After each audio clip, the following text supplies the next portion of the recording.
Amém? Todos os irmãos já conhecem esse salmo, então a gente pode recitar até junto, não é não?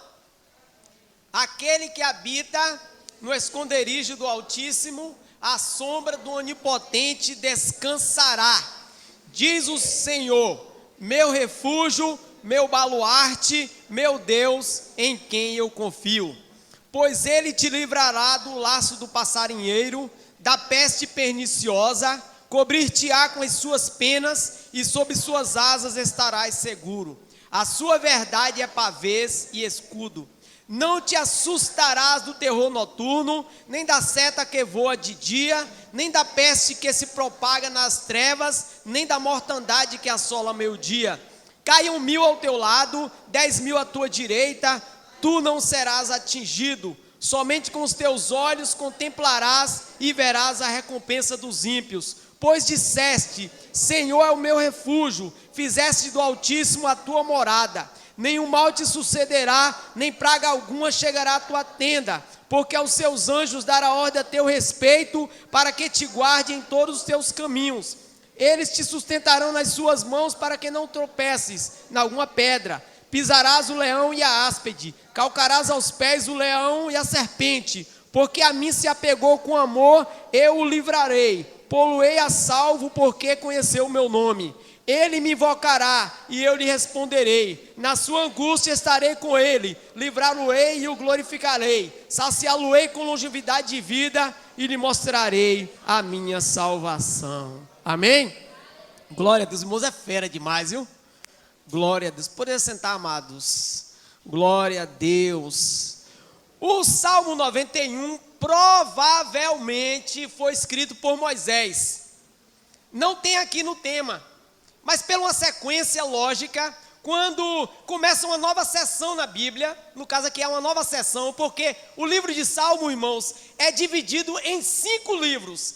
Eram 5 rolos, os livros dos Salmos, provavelmente também porque eles pensavam que cada salmo seria lido com um dos livros do Pentateuco. Aí tinha o livro 1, livro 2, livro 3, livro 4, e o Salmo 90 começa o livro 4.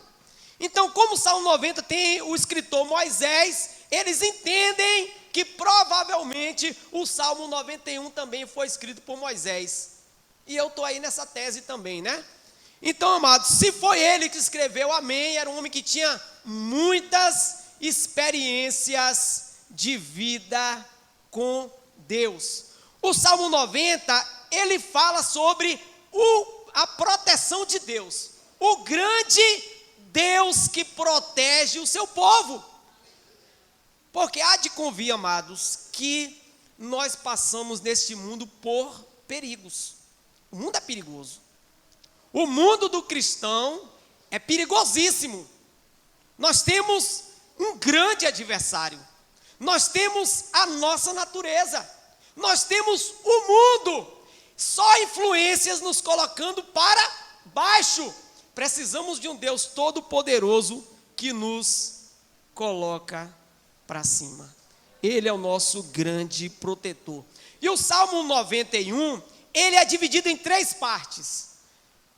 Versículo 1, versículo 2. A primeira parte. Do versículo 3 até ao versículo 13, a segunda parte. E o versículo 14, 15 e 16, a terceira parte. Primeiro, o salmista fala a Deus. Ele conversa com Deus, ele ora a Deus, ele faz confissão a Deus. Na segunda parte, ele se une com o companheiro e ele tenta estimular esse companheiro também à fé. Ele tenta estimular esse companheiro falando as promessas de Deus e tentando defender aquilo que ele já falou no versículo 1, versículo 2, sobre a proteção de Deus para aquele companheiro. E no final do salmo, Deus entra em cena e Deus vem, abençoando aquele homem, comprovando e fazendo promessas para ele. Então vamos à exposição do salmo, irmãos. Do versículo 1 e o versículo 2 diz assim: o que habita no esconderijo do Altíssimo, e descansa à sombra do Onipotente. Diz ao Senhor, meu refúgio, meu baluarte, meu Deus, em quem eu confio. Essa primeira parte, ele fala sobre a vida de oração e confissão que ele faz a Deus. Ele fala sobre habitar, do aconchego, ele fala do descansar, da confiança, e depois ele chama Deus meu, e depois ele chama Deus de meu refúgio, meu baluarte. Refúgio é um lugar onde você esconde, e baluarte é uma fortaleza também que te protege contra o inimigo. Se tem inimigos que são muitos e são poderosos, nós temos que lembrar que nós temos um Deus também que é todo poderoso. E aqui ele usa, irmãos, 3 nomes de Deus que está aqui. Ele fala de Deus como Deus Altíssimo, não é isso? O que habita no esconderijo do Altíssimo, que habita no esconderijo do Altíssimo. A primeira vez na Bíblia que esse nome, Deus Altíssimo, foi quando Abraão foi buscar o seu sobrinho Ló, que tinha sido capturado pelos reis. Ele juntou mais seus 318 homens, juntou mais 4 reis, e foi ao encontro daqueles reis que tinham capturado o seu sobrinho, e trouxe o seu sobrinho de volta. Quando ele vem com o seu sobrinho, e muitos bens que eles tinham conquistado na guerra, aparece um sacerdote chamado Melquisedeque. A Bíblia diz que ele era sacerdote do Deus Altíssimo.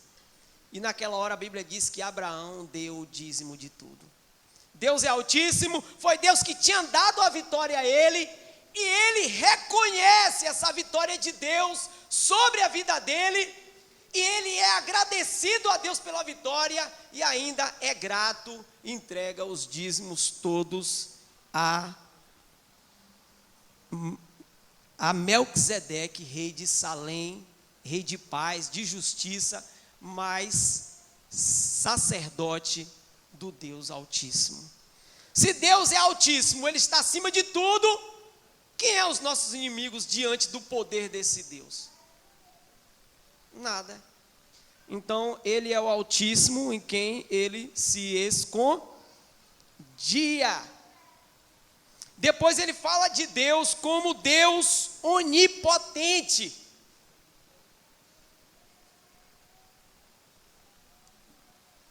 Descansa à sombra do onipotente. É o Deus, é o Shaddai, né? Que eles chamam Deus onipotente. Sabe qual é a primeira vez que aparece na Bíblia essa questão do Deus onipotente aqui?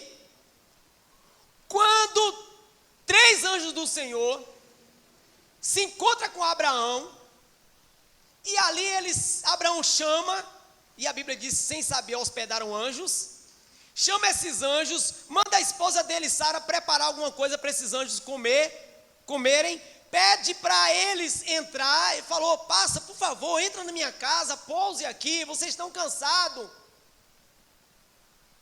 E Sara está ali, talvez na cozinha, né? E ele pergunta, cadê sua mulher? Aí, provavelmente ele falou, está aqui. Ele falou, nesse tempo, daqui a 1 ano, nós viremos a ti e ela vai ter um filho.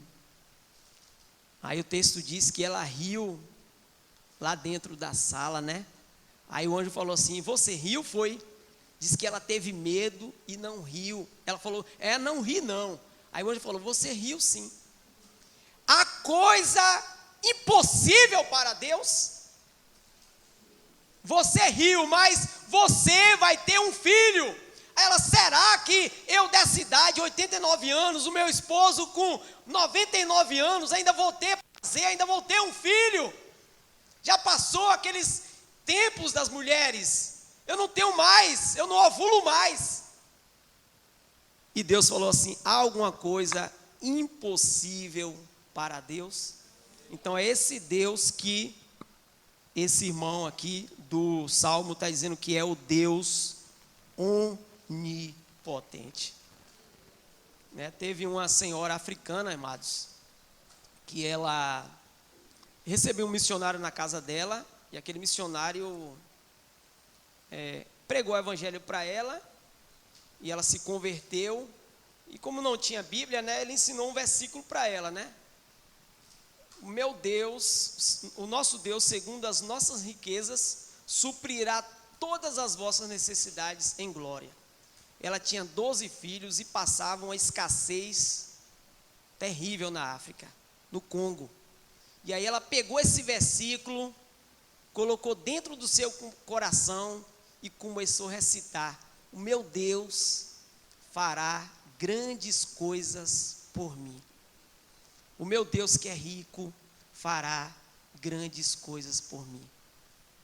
E orando ali na presença de Deus, buscando a face, e diz que um dia um dos filhos dela começou a dizer que seria médico.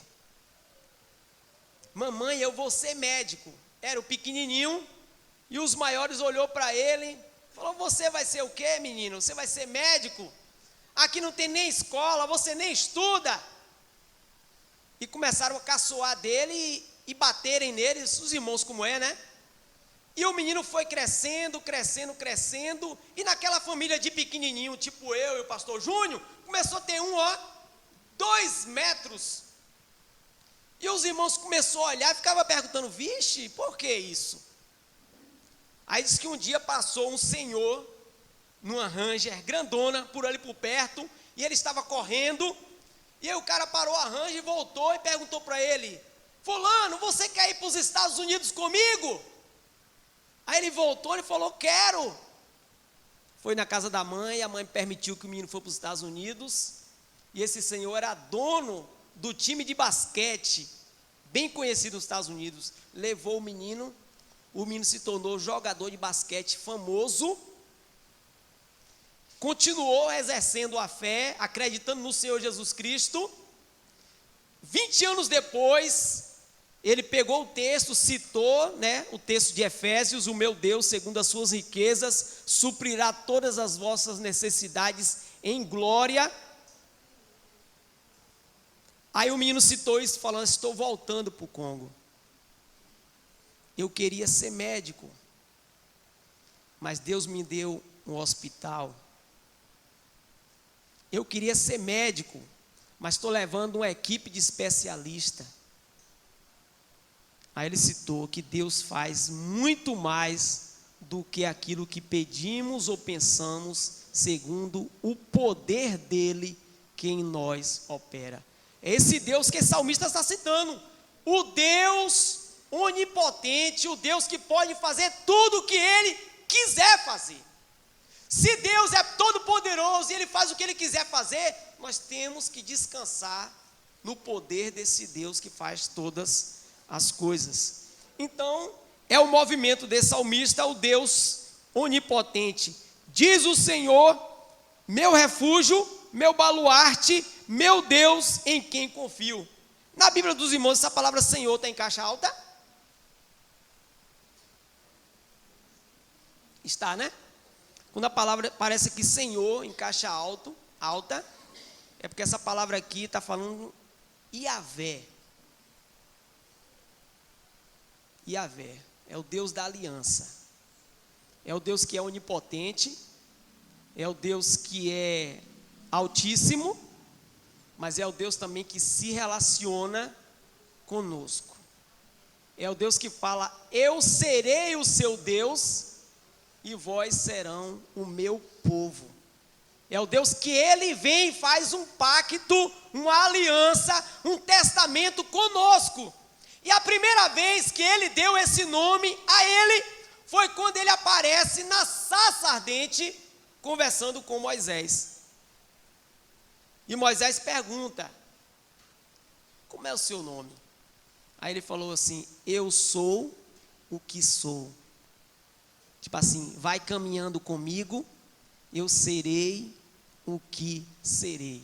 Que é o Deus que liberta o seu povo do Egito, símbolo do mundo, de Faraó, símbolo do mal. Deus liberta o seu povo e leva o seu povo para a terra prometida. Amém, amados? E leva o seu povo para a terra prometida e coloca ele em outro reino, sai do reino das trevas para o reino do Filho do seu amor. E Jesus Cristo no Novo Testamento, ele falou: este sangue é o Novo Testamento, esse vinho é o Novo Testamento no meu sangue. Quando a gente participa da ceia, nós estamos comemorando, nós estamos relembrando a morte do Senhor Jesus Cristo até que venha. É por isso que quando você lê o livro de João, várias vezes aparece eu sou, eu sou, eu sou. Aquele Deus que apareceu a Moisés na sarça é o Senhor Jesus Cristo, nosso Deus, que se fez carne e habitou entre nós e manifestou a glória dele. Então, amados, o salmista ele se volta em oração, em confissão a esse Deus. E a vida cristã é isso. Nessa batalha que nós temos, nas nossas fraquezas, nesse mundo tenebroso, nas forças do mal, nas ciladas, nós precisamos sim, precisamos e muito de estar em oração na presença desse Deus que é onipotente, altíssimo e é o Deus da aliança, o Deus todo-poderoso. Amém, meus irmãos? Mas o salmo não para por aí.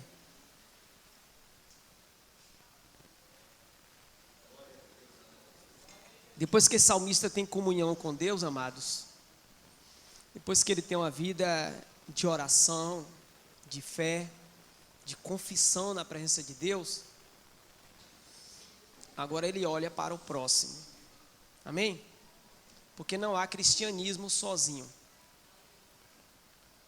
Não há cristianismo sozinho. Cristianismo é igreja. Amém? Eu edificarei a minha igreja. Não existe cristão separado, nós temos que estar juntos. Este salmo especificamente, ele é diferente do Salmo 46, porque o Salmo 46, ele é escrito para a comunidade, que parece com o Salmo 91, né? O Senhor é nosso refúgio e fortaleza. A palavra ali é nosso. Esse trabalha com aquele, o indivíduo, e eu, o indivíduo também. E ele se volta para o indivíduo. Aqui é uma espécie do ministério sacerdotal de cada irmão. A ideia aqui é: o meu irmão é importante para mim, e eu preciso também cuidar dele. Ele está também passando por essa mesma batalha que eu estou passando, e eu não vou olhar só para mim, eu vou olhar para ele. E ele aqui muda o movimento. Ele estava olhando para Deus, aquele movimento de oração, e agora ele entra na obrigação do outro, né? Aí ele se volta para o irmão e fala: pois ele te livrará. Ele te livrará. Ó, que estímulo, né, amados? Já pensou um irmão saber e unir com você em uma vida de oração, de busca, e fala para você: ele te livrará. Meu irmão, eu sei que você está na mesma batalha que eu estou, mas esse Deus todo-poderoso a quem eu sirvo, esse Deus onipotente, onisciente, esse Deus que te chamou em aliança, ele te livrará. Deus chama você para você fazer um papel de um consolador. Os discípulos não estavam com Jesus? Quando Jesus ia embora, eles ficaram preocupados. Jesus Cristo falou assim: eu vou mandar outro consolador. E Jesus Cristo chama a igreja e fala que cada um de nós pode ser um consolador na vida de um irmão. Consolador, irmãos, é tipo um cajado em que você se apoia. A ideia é de apoio, de apoiar o irmão, de ajudar o outro, de não deixar ele só, de não deixar ele na guerra sozinho, enfrentando, de ser um apoio para falar para ele: ele te livrará. E ele aposta coisas grandes nesse irmão, grandes livramentos de Deus. Ele falou: ele te livrará do laço do passarinheiro. Laço do passarinheiro aqui dá ideia, irmãos, de cilada, de arapuca, de alguém com maldade armando algo para te pegar. A Bíblia chama o nosso inimigo de astutas ciladas. Fala de astúcia, de esperteza. De um inimigo tentando mostrar algo para você que você acha que é importante, porque a arapuca é assim, está aquele passarinho longe e ele vê algo que ele acha que aquilo vai ser a subsistência dele, que ali está o alimento dele, e ele vai e a arapuca cai em cima, não é isso? Antigamente que tinha? A arapuca cai em cima, a peste perniciosa, ele vai aquilo, a maldade, né? O laço, que todos nós estamos vulneráveis. E esse irmão ele fala: Deus vai te livrar do laço do passarinheiro. Não vai vir sobre você tentação senão humana, mas ele vai te dar o escape na hora certa. É assim que o irmão faz com o outro, ele ajuda. Irmão, Deus vai te dar graça nesse momento difícil, você vai vencer. Mas, irmãos, para você ter esse movimento,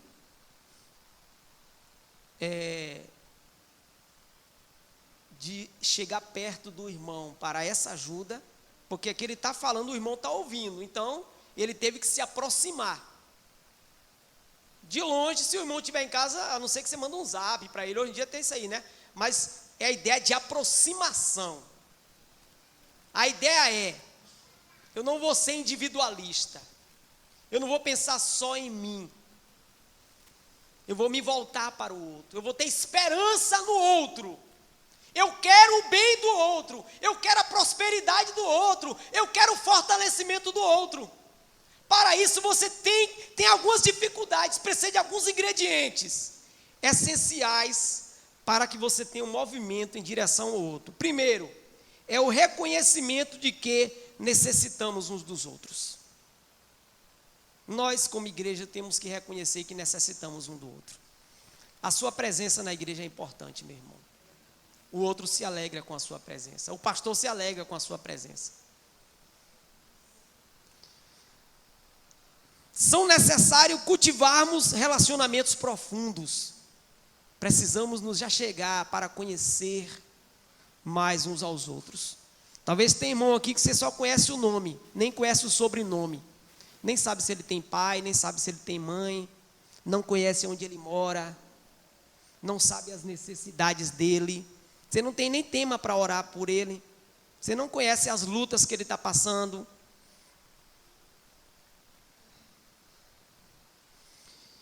Terceiro, precisamos ter interesse e ser responsável perante eles, para que haja esse movimento aqui de você chegar perto do outro.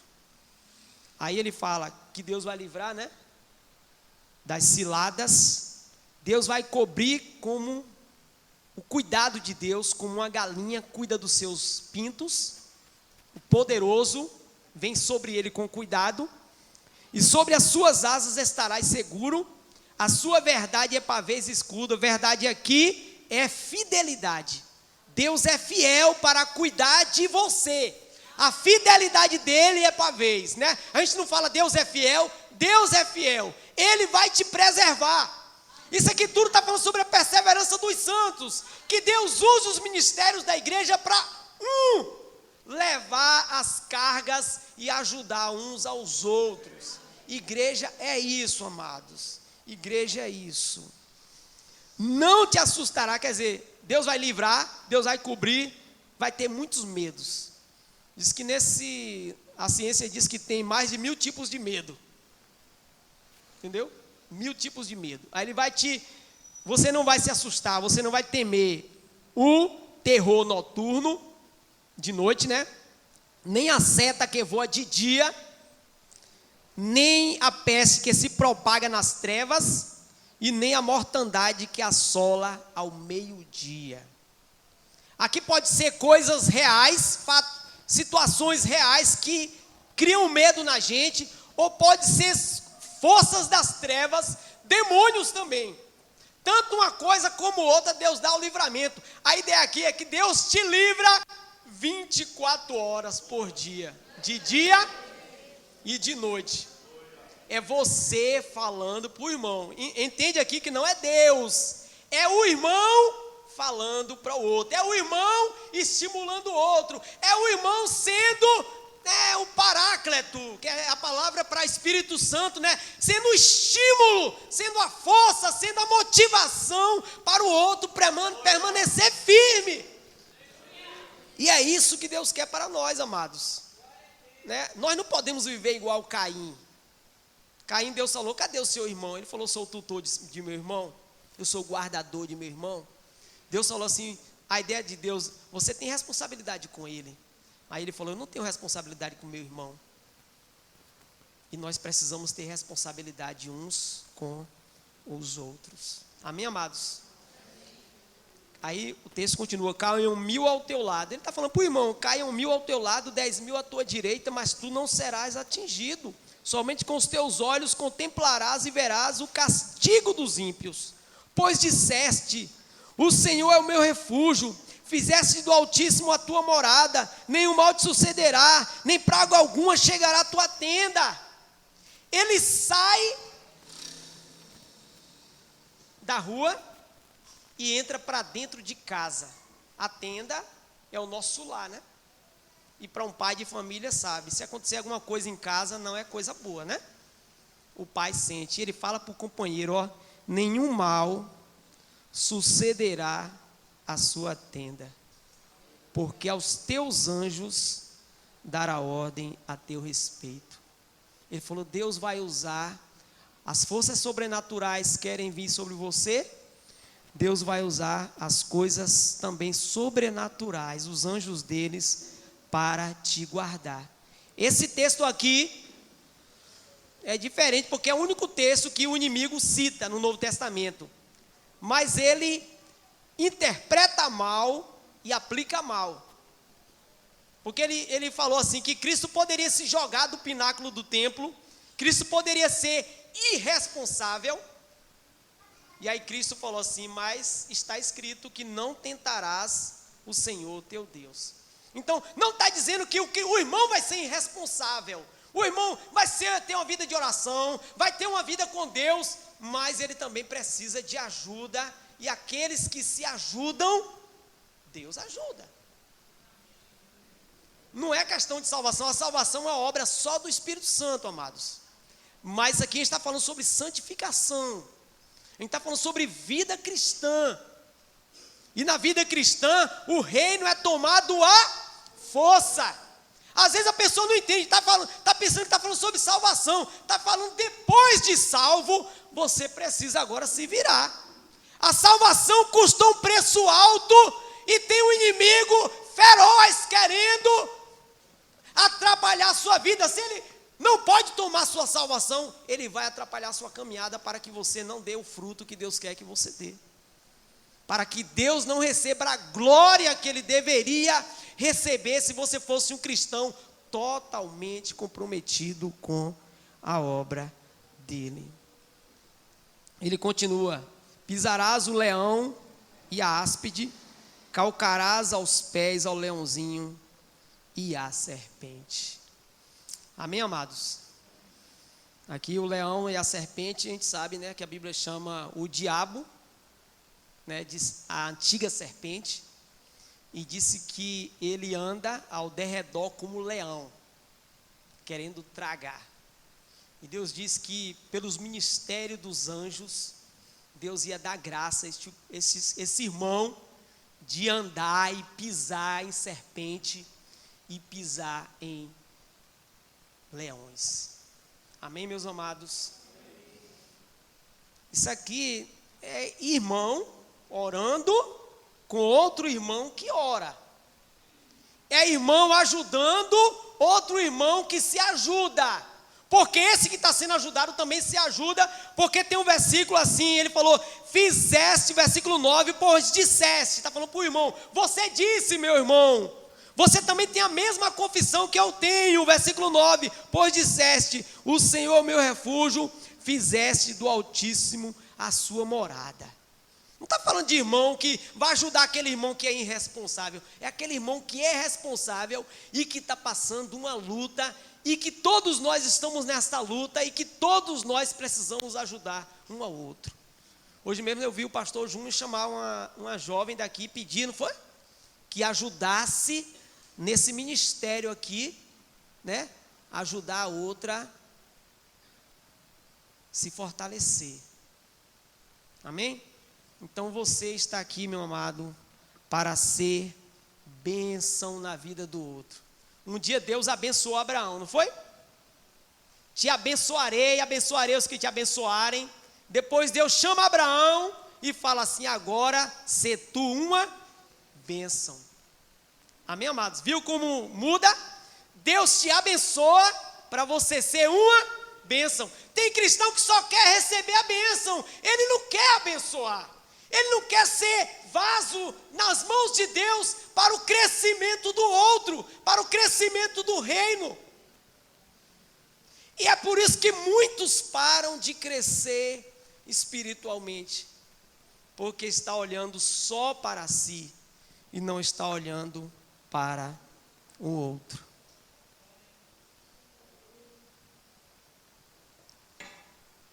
Um dia tinha um pastor chamado David Wilkerson. David Wilkerson era um pastor que morava em um estado pequeno dos Estados Unidos, e ele tomava conta de uma igreja mais ou menos do tamanho dessa. E naquela época, 50 anos atrás, só tinha um culto dia domingo. Então aquele pastor visitava aqueles irmãos ali e tinha bastante tempo. Às vezes à noite ele ficava assistindo televisão. Já tinha televisão nessa época, né? Ficava assistindo televisão. Um dia Deus despertou ele e ele falou, esse momento que eu assisto televisão à noite eu vou orar. E procurou o quartinho dele secreto aqui, o esconderijo do Altíssimo, né? E foi orar. E vai orando, vai orando, vai orando, vai orando, e Deus começa a trabalhar naquele coração. E um dia ele está em casa almoçando, a esposa dele está de barrigão perto de ganhar neném, e ele vê uma reportagem de alguns jovens no centro de Nova York, sendo preso pela polícia, jovens entorpecentes. E aquela figura daqueles 4 jovens, Deus usou aquela figura para impactar aquele homem. E aquele homem olhou aquilo e não aguentou ficar mais no sofá sentado. E ele pega a condução, deixa a mulher aos cuidados dos parentes e vai para Nova York para encontrar aqueles jovens que ele nunca encontrou. Mas a partir daquilo ali, Deus começa a trabalhar uma grande obra na vida dele, de casas de recuperação para entorpecentes. Porque um dia ele decidiu gastar mais tempo no esconderijo do Altíssimo. Irmãos, eu sei que o pastor Júnior fala muito de oração, e eu já, preciso tomar vergonha na minha vida e ter uma vida de oração de verdade. Mas eu creio que muitos de nós também precisamos largar a procrastinação, deixar para orar amanhã, deixar para orar depois de amanhã, e começarmos a fazer isso já. Amém? Você precisa gastar mais tempo na presença de Deus, porque Deus quer te usar, e é coisa grande. E não importa se você é jovem, se você já tem uma determinada idade. A Bíblia diz que na velhice darão frutos. E o texto diz que os jovens é forte, porque a palavra de Deus habita em vós e tendes vencido o maligno. Mas Deus quer que nós, alcemos patamares mais altos. E Deus chama eu e você para irmos para o nosso quarto de oração, diante do Altíssimo, e buscarmos a face dele. Terceiro movimento do Salmo, depois que ele está na presença de Deus, depois que ele se envolve com o irmão, e aí, irmão, o que é que acontece? O próprio Deus entra em cena. Olha o que Deus diz assim: porque a mim se apegou com amor. Olha o que está aqui no final, né? Porque a mim se apegou. Porque incessantemente, porque incansavelmente a mim se apegou. Porque persistentemente a mim se apegou com amor, eu o livrarei. Amém, amados? Deus não fala que a gente não vamos passar por aflições. Você vai ter aflições, mas Ele vai te livrar. Você vai passar pelas suas provas, mas Deus vai te tirar. Porque a mim se apegou com amor, eu o livrarei. Porque quando você tem contato com Deus e você se preocupa com a vida de seu irmão, é porque o amor que Deus embutiu em seu coração não pôde ficar só para você. Você passou a se preocupar com o outro. Deus entra em cena e diz: porque a mim você se apegou com amor, eu o livrarei e pô-lo-ei a salvo. Amém, amados? Servos de Deus que têm entregue sua vida a Deus, que têm entregue sua vida em favor do próximo, eles têm visto o livramento de Deus na sua vida. Passa por momentos difíceis, não quer dizer que não passa não. No mundo tereis aflições, é o que a palavra de Deus diz. Porque a mim se apegou, pô-lo-ei a salvo, porque conheceu o meu nome. Não foi aí? Que ele falou o nome de Deus lá? Altíssimo, onipotente e o Deus da aliança.